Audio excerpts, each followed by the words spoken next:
Oke, apa kabar semua? Kita lanjutkan pelajaran kita ke materi berikutnya, yaitu adalah konfigurasi elektron pada ion. Seperti kita ketahui sebelumnya, bahwa ion itu adalah atom yang kehilangan elektron atau menerima tambahan elektron. Kalau suatu atom atau kelompok atom menerima elektron, nanti dia akan menjadi bermuatan negatif. Dia akan menjadi anion. Kalau suatu atom atau kelompok atom melepaskan elektron, nanti dia akan menjadi bermuatan positif. Jadi muatan positif itu muncul karena atom atau kelompok atom melepas elektron, sedangkan anion atau ion bermuatan negatif ini terjadi karena atom atau kelompok atom menerima tambahan elektron. Ingat ya, yang berubah jumlahnya itu hanya elektron. Jumlah proton dan neutron tetap. Nah, untuk menuliskan konfigurasi elektron ion secara sederhana, kita udah pernah belajar sebelumnya. Dengan konfigurasi elektron Niels Bohr, konfigurasi elektron natrium itu adalah seperti itu. Kalau natrium kehilangan satu elektron, maka konfigurasi elektronnya menjadi begini. Nah, itu penulisan konfigurasi elektron Niels Bohr. Tapi kalau kita gunakan konfigurasi elektron yang lebih lengkap, yaitu konfigurasi elektron mekanika kuantum, penulisan konfigurasi elektron natrium adalah seperti ini. Nah, kalau kita mempunyai natrium bermuatan +1, artinya kita harus melepaskan satu elektron dari atom natrium. Nah, yang dilepaskan yang dimana? Tentu saja yang paling luar. Jadi, elektron yang dilepas adalah elektron dari subkulit 3s, sehingga konfigurasi elektronnya hanya tinggal begini. Nggak masalah ya. Nah, bagaimana kalau kita punya unsur besi? Besi itu nomor atomnya 26. Konfigurasi elektronnya, nah ini khusus untuk, sebenarnya untuk unsur-unsur yang nomor atomnya lebih dari 20, tidak disarankan menuliskan konfigurasi elektron dengan aturan Niels Bohr. Akan lebih tepat kalau kita tuliskan dengan konfigurasi elektron mekanika kuantum. Nanti begini konfigurasi elektronnya. Nah, atom Fe dia bisa membentuk dua jenis ion. Ion ferro atau Fe2+ dan ion feri Fe3+. Nah, yang terjadi pada ion Fe2+, Fe ini harus melepas 2 elektron. Nah, tapi ternyata elektron yang dilepas itu bukan elektron dari subkulit 3D. Kenapa? Karena kalau kita gambarkan begini ya. Kalau kita mau melepaskan elektron dari subkulit 3D, nanti akan ada 5 orbital yang berinteraksi dan akan ada 6 elektron yang berinteraksi.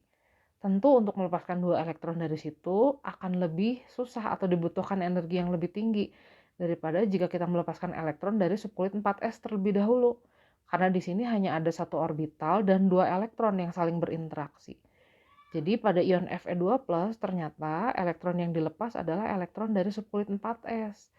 Jadi nanti konfigurasinya tinggal begini aja. Subkulit 4s-nya kosong.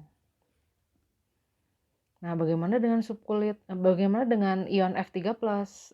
Elektron dari mana dulu, dari subkulit mana dulu yang dilepas?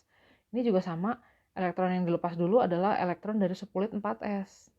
Sehingga 4s-nya nanti kosong. Nah, baru kemudian dia akan melepaskan satu elektron lagi dari subkulit 3D. Jadi, nanti tinggal begini. Nah, loh kok kenapa bisa? Kan tadi katanya susah kalau kita mau melepas elektron dari sini. Ingat, kalau kita gambarkan subkulit 3D ini, nanti dia akan menjadi setengah penuh nih. Nah, menurut aturan Han ini kan lebih stabil, gitu. Contoh lagi, misalnya kita punya unsur bernomor atom, misalnya 9, unsur fluor. Konfigurasi elektronnya begini.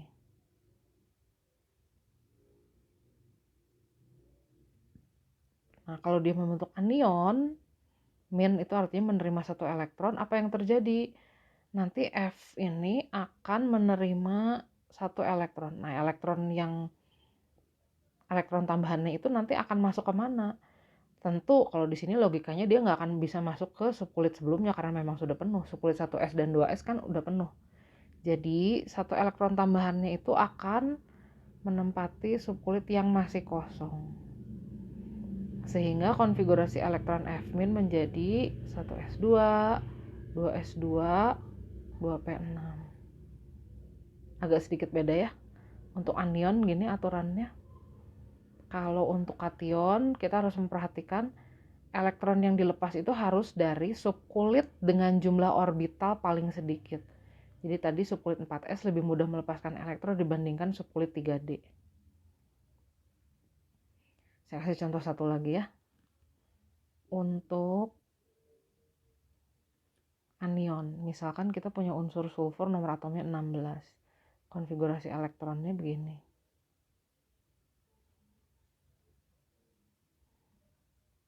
Nah, sulfur ini biasanya dia membentuk ion dengan muatan 2+. Jadi ion sulfida. Nanti yang terjadi, sulfur menerima tambahan 2 elektron. Nah, 2 elektron tambahannya itu nanti masuk ke mana? Ternyata kalau dilihat subkulit 3p-nya kan masih kosong. Jadi 2 tambahannya itu akan masuk di sini dan di sini. Sehingga subkulit 3p-nya nanti jadi berisi 6 elektron. Saya gambarkan aja ya biar jelas. Jadi tadinya kedudukan elektronnya begini. Tuh. Kemudian dapat tambahan 2 elektron. Begitu. Saya kasih contoh lagi kalau ion positif ya, karena yang ribet sebenarnya ion positif nih. Misal, kita punya unsur nomor atom berapa ya? Misalnya kromium, nomor atomnya 24. Ingat, konfigurasi elektronnya tadinya sih begini ya. Tapi kan dia menata ulang ya. Dia menjadi 4s1, 3d5. Nah, kalau dia membentuk ion dengan muatan 3+, artinya apa? Artinya dia melepaskan 3 elektron. Nah, elektron yang dilepas yang mana dulu? Di sini kan ada subkulit 4s dan 3d. Tentu elektron yang pertama dilepas itu harus dari subkulit 4s dulu. 1, dan 2, 3. Gitu ya. Jadi elektron yang dilepasnya gitu. Oh, atau saya tulis gini aja deh. Biar lebih gampang ya. Saya tuliskan dulu kalau untuk Cr3+, Ar, kemudian ini tadinya 4s1, 3d5. Kalau dituliskan gini, terus kita lepasin 3 ya elektronnya. 1, 2, 3. Sehingga konfigurasi elektronnya sekarang menjadi 4s-nya kosong. Kalau kosong kita hapus aja. Kemudian 3D-nya menjadi berisi 3 elektron saja. Oke, dan